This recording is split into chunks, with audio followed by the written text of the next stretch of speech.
이 시간도 하나님께서 말씀의 풍성한 은혜를 우리 한 분 한 분에게 더해 주시길 간절히 소원해 봅니다. 옆에 분들하고 이렇게 인사 나누셨으면 좋겠습니다. 꽃보다 아름다우십니다. 네. 진심으로 나누시는 거죠? 맞습니다. 여러분, 하나님께서 이 세상을 만드실 때요, 세상의 모든 걸 만드시고 우리 사람을 만드실 때 보기에 심히 좋았더라 말씀하셨습니다. 세상 어떤 것보다 아름답게 창조하신 우리들입니다.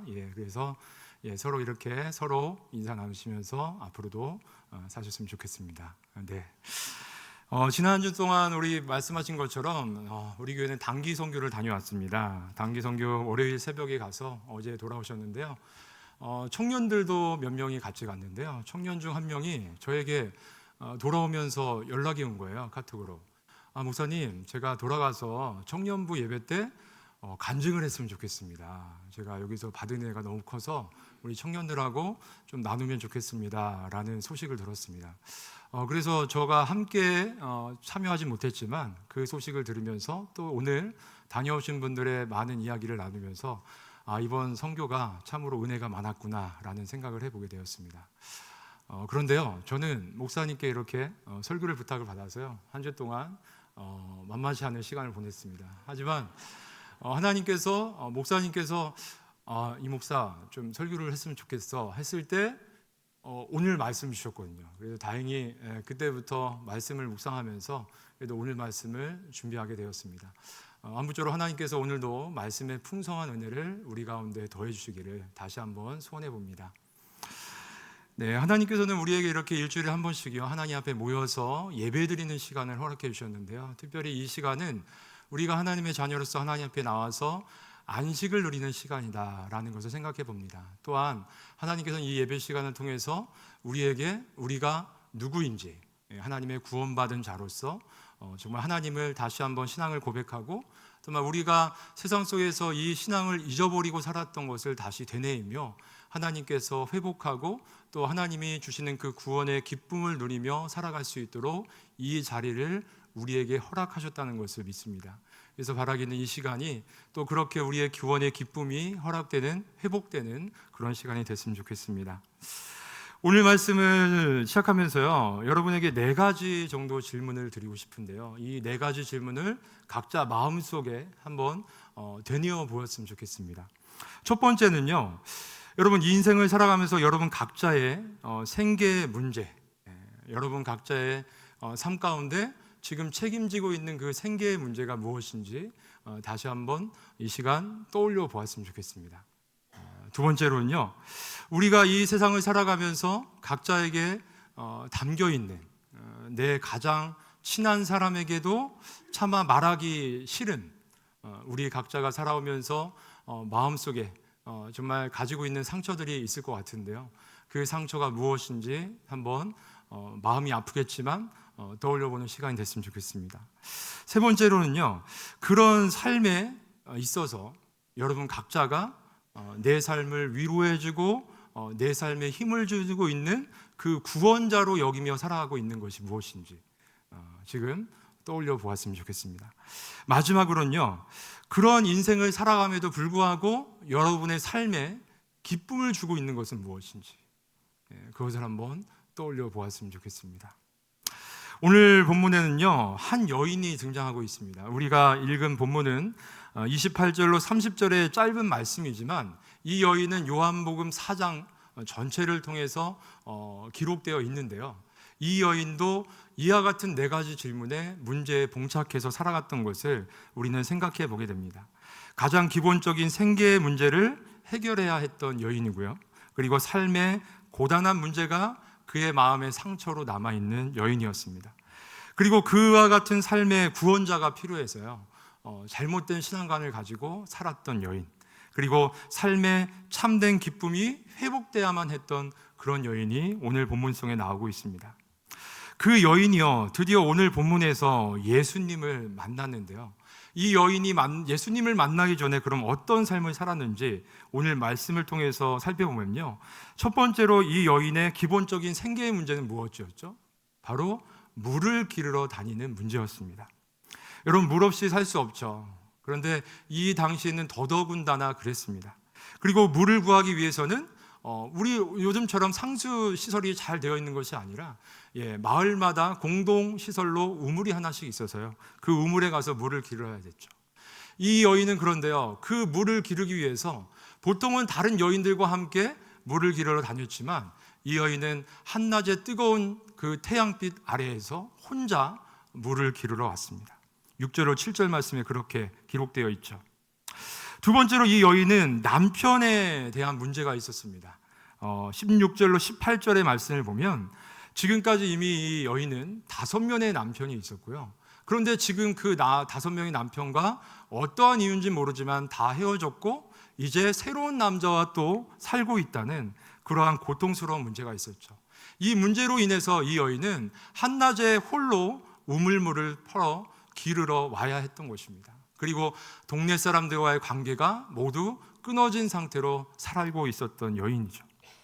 세 번째로 이 여인은 잘못된 신앙심에 빠져 있었습니다. 이와 같은 고단한 인생, 여러분 참 불쌍하죠. 이러한 고단한 인생을 살고 있는 이 여인은 그 힘든 그 여생을 한낮 같은 그래도 희망을 갖고 품고 살고 싶어서 그 신앙을 가졌는데요. 그 이야기를 20절에서 우리는 발견할 수 있어요. 이 여인이 이렇게 예수님께 말하죠. 우리 조상들은 여기 있는 이 산, 그 산 이름은 그리심산이거든요. 이 산에서 예배를 드려야 한다 하는데 당신이 속한 그 유대인들은 예루살렘에서 예배를 드려야 한다고 합니다. 어느 것이 진짜 바른 예배입니까? 라는 것을 예수님께 묻고 있어요. 이 말은 지금 이 여인은 잘못된 신앙에 빠져서 살고 있다라는 것을 우리는 확인할 수 있습니다. 네 번째로는요, 이 여인은 그래서 이와 같은 삶 가운데서 두 가지를 생각해 볼 수 있을 것 같아요. 이 수많은 남편들과 살면서 그 남편들이 주는 기쁨을 가지고 살았는지, 아니면 이 남편들은 어쩔 수 없이 이 여인이 삶 가운데서 찾아왔던 사람들, 그래서 삶에 아무런 기쁨도 없이 살고 있는 여인인지, 우리는 이와 같은 이 여인의 모습을 생각해 보게 됩니다. 그런데요, 이 여인이 드디어 예수님을 만나게 됐습니다. 너무나 기쁘죠. 이와 같은 여인이 예수님을 만났어요. 그 예수님을 만나자 어떻게 됐습니까? 물을 기르러 다니는 이 생계의 문제보다도 더 인생의 중요한 문제에 대해서 생각해 볼 수 있는 시간을 갖게 됐어요. 예수님께서 이 여인에게 말씀하시죠. 나에게 물 한 잔을 달라. 여러분, 당시에는 이와 같은 일이 쉬운 일이 아닙니다. 남자가 여자에게 대화를 건다는 것 자체가 말이 잘 안 되는 거고요. 그리고 사마리아인이었던 이 여인에게 유대인 남자가 말을 건다는 것 자체가 또한 더더군다나 말이 안 되는 거였어요. 근데 이 예수님께서 이 여인에게 말을 거시는 거죠. 물을 달라. 그랬더니 이 여인이 어떻게 나에게 물을 달라 하십니까? 그러자 예수님께서 말씀을 이어가십니다. 내가 너에게 물을 달라 하는 사람이 누구인지 알았다면, 그리고 하나님께서 주시는 선물이 무엇인지를 너가 알았더라면 나에게 이렇게 말하지 않을 것이다. 여러분, 여기에서 이 말씀은 10절에 있는 말씀이죠.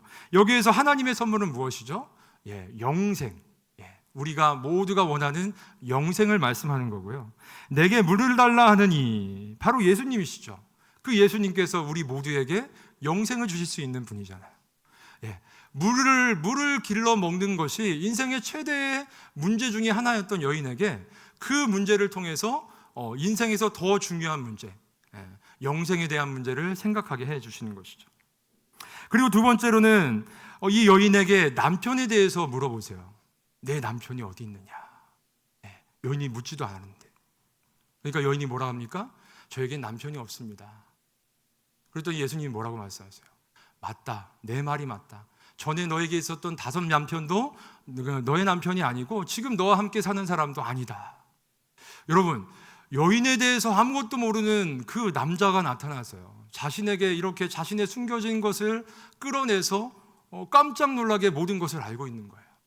이것을 시작으로 여인에게 정말 이 아무에게도 말하기 싫었던 그 마음의 상처를 회복하는 시간을 시작하시는 것을 우리는 발견하게 돼요.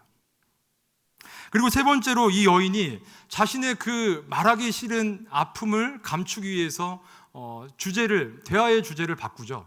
예수님께 이렇게 물어봐요. 예수님, 좀 전에 제가 여러분께 말씀드린 것처럼 이 산에서 예배를 드려야 우리는 예배가 참 예배라고 하는데, 당신들은 저 예루살렘에서 드리는 예배가 참된 예배라고 합니다. 어떤 예배가 참된 예배입니까? 그러자 예수님이 그거에 대한 답도 주시죠. 이 산에서도 말고 예루살렘에서도 말고 하나님 앞에 신령과 진정으로 예배 드리는 것이 하나님이 참되게 받으시는 예배다.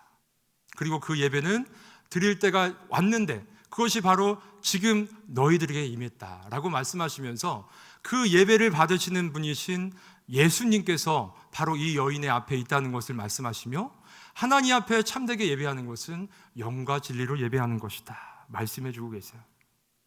그러자 어떻게 됩니까? 여러분, 삶의 기쁨을 잃어버렸던 이 여인이 드디어 기쁨을 회복하게 되죠. 오늘 본문의 말씀이 그거 아닙니까? 그 기쁨을 회복돼서 어떻게 돼요? 물동이를 버리고 자신이 피해 다니던 동네 사람들에게 들어가서 그 기쁜 소식을 외칩니다. 여보시오, 여보시오, 내가 지금 한 남자를 만났는데 이 내가 만난 사람이 나에 대해서 알고 있고 그 사람과 대화를 나누는 가운데 내가 우리가 기다리던 그 구원자가 아닌가라는 것을 알게 됐습니다. 여러분, 와서 보십시오. 그러자 어떻게 합니까? 동네 사람들이 그 여인의 말을 듣고 예수님께 나와서 예수님을 만나게 되죠.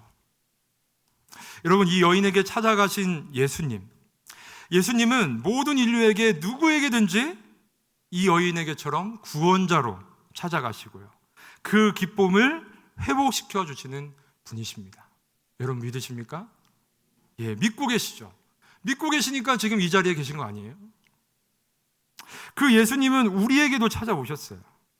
하나님의 은혜로 우리가 예수님을 우리의 구원자로 믿고 그 자녀로 거듭난 삶을 살고 있는데요, 근데 그 거듭나기 전에 우리의 삶을 한번 다시 떠올려 볼까요?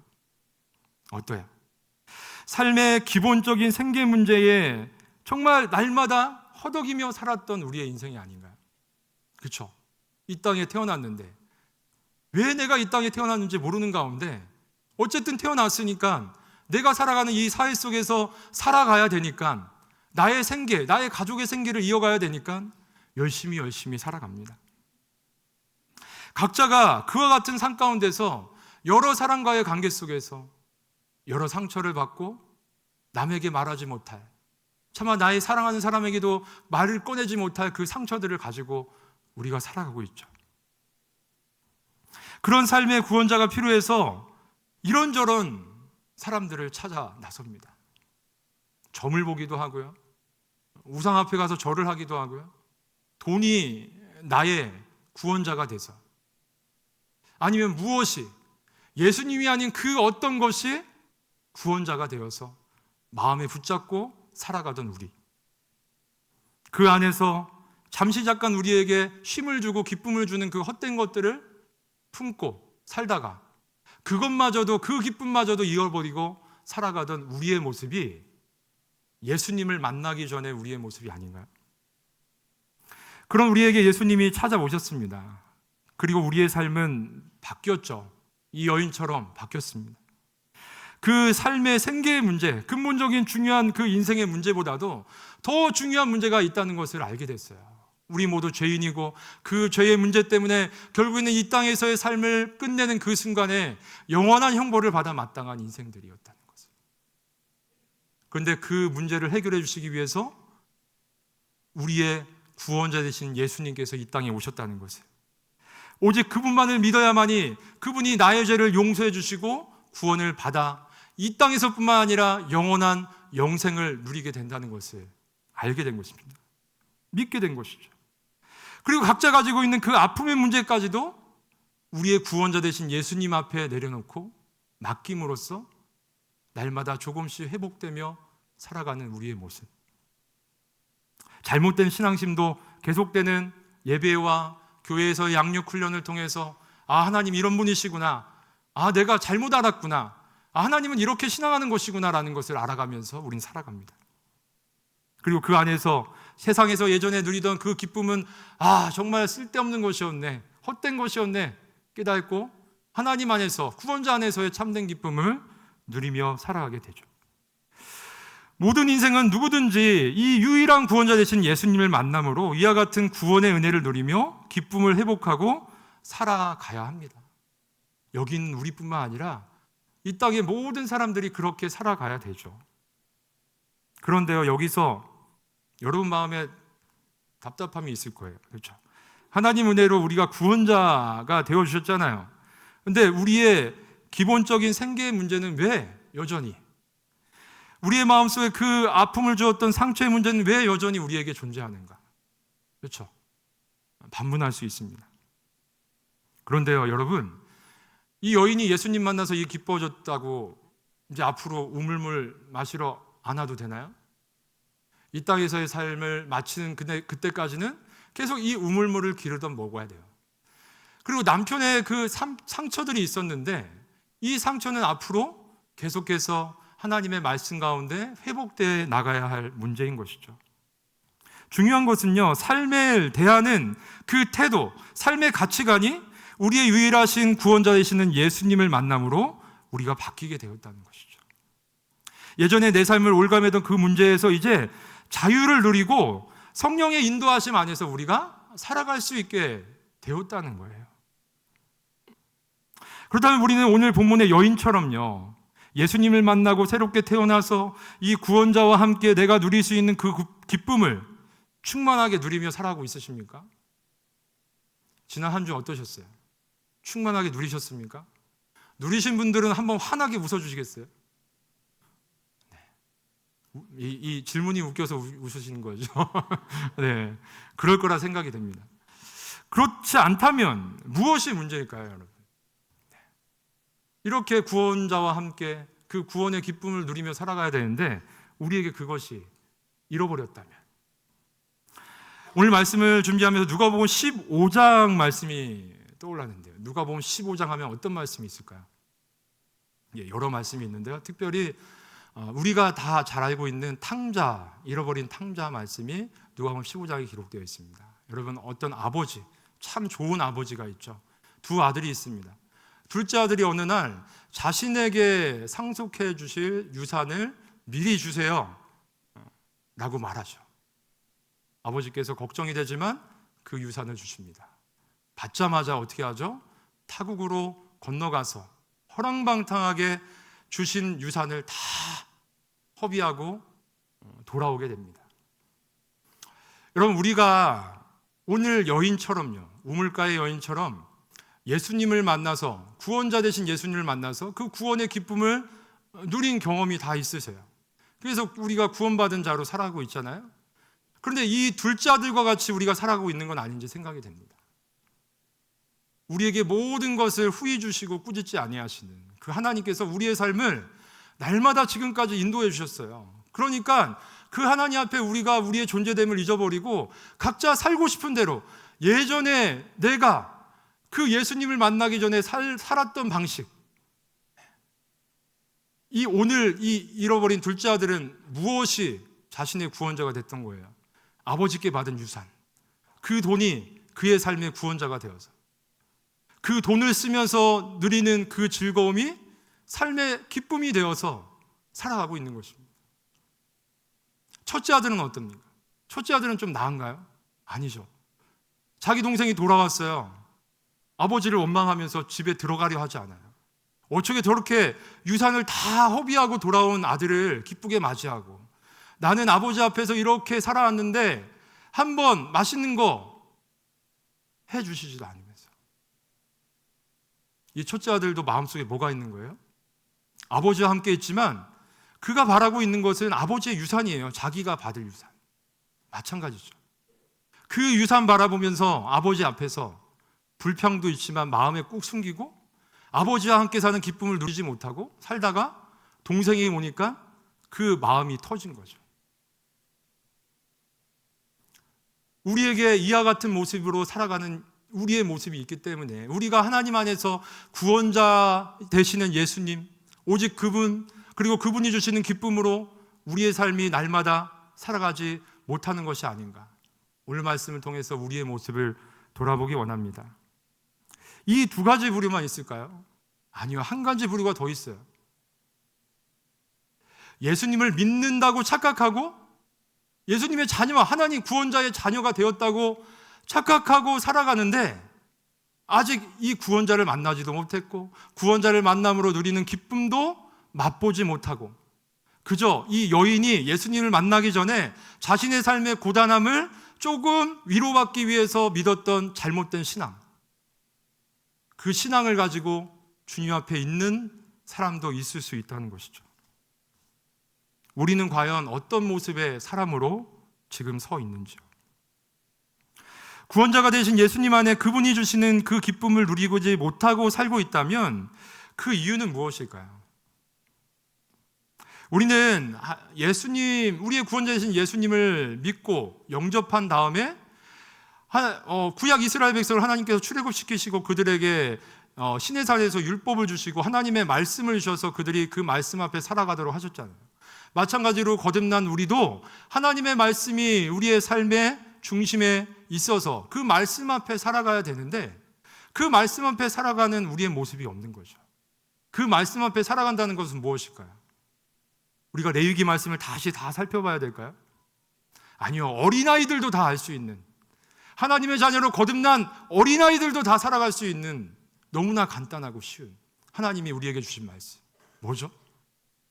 우리의 노력으로는 할 수 없는 하나님 사랑과 내 이웃을 내 몸과 같이 사랑하는 삶으로 우리의 삶이 나가야 되는 거죠. 우리의 가치관이 내가 좋은 사람만 사랑하던 그 가치관이 하나님을 사랑하고 이웃을 사랑하는 자리. 그리고 우리를 하나님이 처음에 무엇으로 만들었습니까? 사람의 대일되는 목적, 하나님을 영화롭게 하고 영원토록 하나님을 기뻐하는 그 삶, 바로 예배자의 삶이죠. 우리가 예배자의 삶을 회복돼서 하나님 앞에 살아가는 거예요. 이 함께 모여서뿐만 아니라 월화수목금토 각자의 삶의 자리에서도 예배자의 삶을 살아가는 거예요. 또 여기에 하나 덧붙여진 게 무엇이에요? 우리가 죄를 지어서 죄 짓지 않았으면 덧붙여지지 않았을 것, 바로 증인의 삶.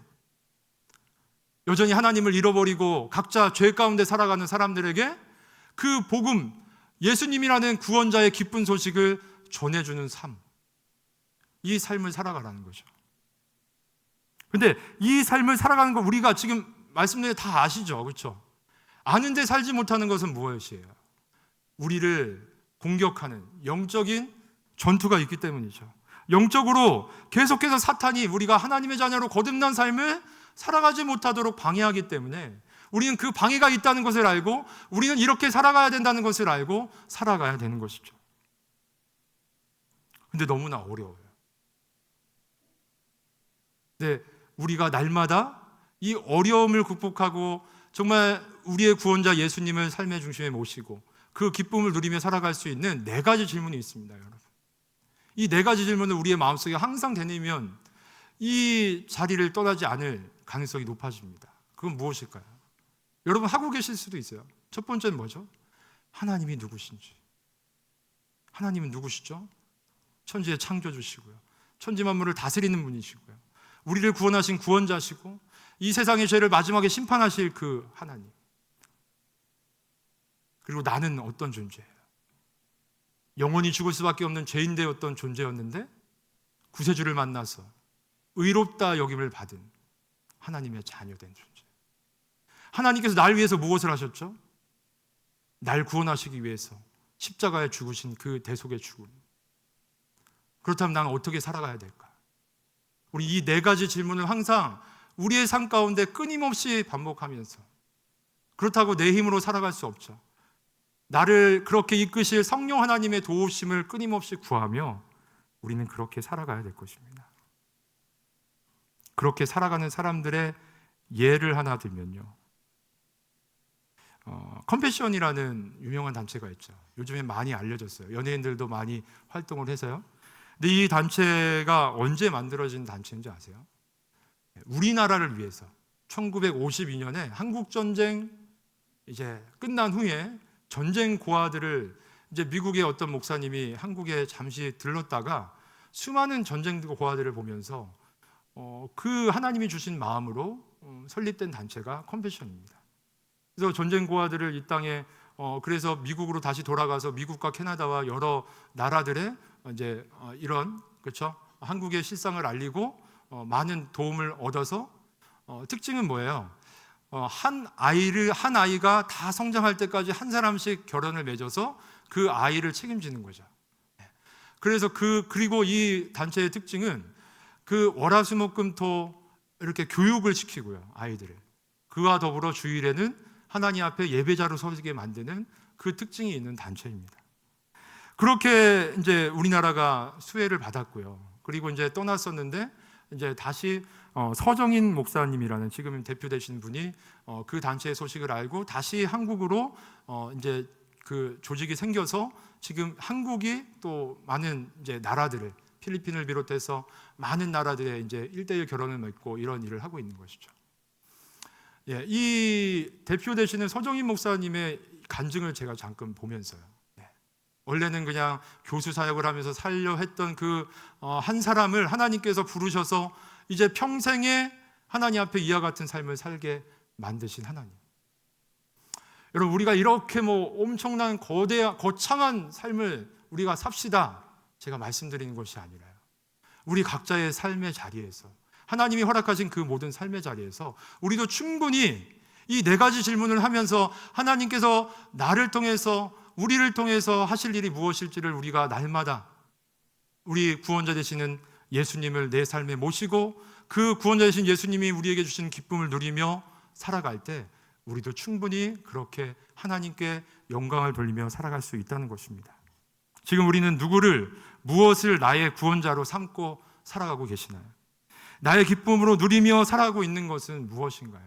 그것이 예수님이 아니라면, 예수님으로부터 오는 것이 아니라면 우리는 그것으로부터 돌이켜야 될 것입니다. 돌이키지 않는다면, 돌이키지 않는 시간이 길어지면 길어질수록 우리는 세상의 헛된 소망 속에서 그 쓸데없는 세상의 것들에 우리의 마음이 빼앗겨서 우리의 삶을 낭비하게 될 거예요. 하나님께서 우리를 부르시는 건요, 하나님 안에서 이렇게 살아가는 것이 인생에게 가장 행복한 삶이기 때문에 우리를 어디에 얽어매려고 그렇게 부르시는 것이 아니라 우리에게 참된 자유를 주기 위해서 이렇게 부르신다는 것입니다. 우리에게는 오늘도 예수님이 필요하고요, 날마다 예수님이 필요합니다. 그 예수님 안에 날마다 새로 태어난 인생의 가치관과 삶의 방향성을 따라서 우리 모두 살아갈 수 있는 성서교회 성도님들이 되시길 주님의 이름으로 간절히 소원해 봅니다.